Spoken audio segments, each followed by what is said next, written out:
warahmatullahi wabarakatuh. Hamdan wa syukran lillah, salatan wa salaman ala rasulih Muhammad sallallahu alaihi wasallam wa ala alihi wa ashabihi wa man tabi'ahum bi ihsanin ila yaumiddin, amma ba'du. Ikhwani fillah rahimakumullah, para shaimin, para shaimat yang sedang menjalankan shaum Ramadan 1443 Hijriah, sahabat karib dimanapun berada. Alhamdulillah kita akhirnya berjumpa kembali dalam Kultum Karib kali ini. Dan mudah-mudahan shaum Ramadan hari ini diterima oleh Allah Subhanahu wa taala. Nah, hari ini kita bicara tentang kuantum sabar. Ya. Sabar itu satu kata yang sering kita dengar. Paling mudah diucapkan orang. Tapi belum tentu mudah untuk kita laksanakan. Sabar, ya kan? Tapi kan ternyata sabar itu bahkan ada yang bilang, "Saya sudah habis kesabarannya." Atau ya, "Saya sudah sabar tapi pasrah." Oh, ya. Apakah sebenarnya ya sabar itu sendiri? Nah, Ramadan inilah sebetulnya jawabannya. Dulu ya kan, para ulama menuliskan dalam hikayat dalam kitab-kitab mereka bahwa salah satu latar belakang diturunkannya shaum Ramadan adalah untuk mengajarkan kesabaran. Untuk bisa membuat kita lebih bisa mengontrol diri. Ya. Karena kita punya nafsu. Nah, ternyata nafsu ini hanya bisa dikekang, hanya bisa dikuasai ataupun dikendalikan oleh kesabaran. Dan untuk bisa memiliki kesabaran itu harus dilatih. Ya. Jadi orang-orang yang sabar adalah orang-orang yang tentu sudah melewati jam terbang luar biasa.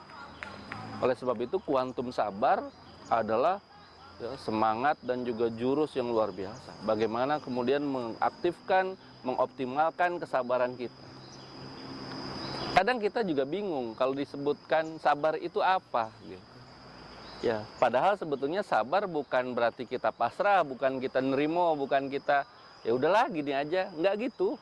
Ya, sabar itu bisa jadilah adil, menempatkan sesuatu pada tempatnya. Seperti bulan Ramadan ini kita dilatih untuk sabar, mengendalikan nafsu makan kita.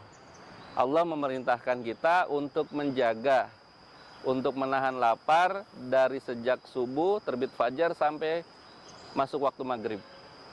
Ya, artinya di sana kita dilatih kesabaran, mengelola makan, menjaga waktu-waktu yang ternyata ini penting membuat metabolisme tubuh kita, ya saluran pencernaan kita, sistem yang bekerja di dalam tubuh kita menjadi lebih baik lagi. Sabar. Apalagi sabar dalam menggunjing orang-orang bergibah, ya kan? Kemudian dalam membuli orang, memfitnah orang, na'udzubillah. Ini sudah mulai dihilangkan. Ramadan fokus kita memperbanyak membaca Al-Quran, tilawah, menghafal, ya kan? Kemudian juga mendengarkan kajian-kajian yang sudah bisa offline maupun online, ya di media sosial banyak sekali. Hari ini sabar kita dipindahkan. Yang biasa main games kita alihkan, ya menonton acara-acara yang bermanfaat seperti Kultum Karib ini. Yang biasa mendengarkan musik kita alihkan dulu. Ramadan ini ayo sabarkan diri kita untuk lebih banyak mendengarkan ayat-ayat suci Al-Quran atau membaca ayat suci Al-Quran itu sendiri. Yang biasa tidur ya tidak ada waktunya, wah terserah sampai kapan, ayo kita ubah. Ramadan ini adalah waktu yang tidak diulang beberapa kali, hanya di bulan ini. Ya, Ramadan ini banyak sekali fasilitas yang tidak ada di bulan lain. Jadi sayang sekali, yuhafillah kalau kita sia-siakan kesempatan itu. Betul kita boleh tidur, tapi tidur adalah pilihan terakhir yang itu tidak kita sengaja, yang tidak kita persiapkan. Misalnya kita sedang baca buku ternyata ketiduran, kita baca Quran sampai ketiduran, ya kan? Tapi kalau lagi sholat tidur ya jangan, ya kan? Ini misalnya ketiduran itu adalah pilihan terakhir yang ia tidak sengaja, itu baru tidurnya bermanfaat. Ya kan? Tapi kalau kita sengaja tidur nah itu tentu ya semua sepakat, para ulama bilang ini tidur yang sebetulnya sayang, kecuali dia memilih tidur juga karena tidak ingin melakukan perbuatan yang sia-sia misalnya. Ya daripada nonton tidur Nah, padahal sebelum tidur dia harusnya bisa melakukan apa dulu sampai dia dapat pahala itu. Ini manajemen waktu ya, melatih kesabaran kita supaya kita dapat pahala. Tadi ya, ikhwah, betul kita sedang ngantuk, tapi usahakan sebelum ngantuk kita pegang Quran dulu, walaupun dapat cuma satu ayat, satu halaman, tapi kemudian kita ngantuk setelah itu Masya Allah. Artinya Allah catat kita tidur dalam kondisi sedang membaca Al-Quran. Biasakan itu. Atau kita tidur sambil baca, tidur ketiduran karena baca ya buku-buku agama, buku-buku karya para ulama, misalnya karya para ustadz, ya, para penulis yang isinya bermanfaat. Maka ketika kita tidur sambil baca buku itu, insya Allah berpahala, bermanfaat.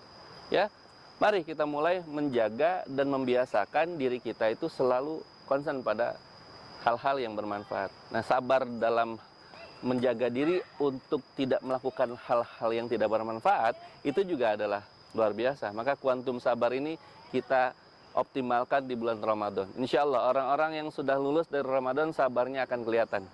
Setelah Ramadan berlalu, dia akan tetap menjaga kesabarannya dengan tetap beribadah.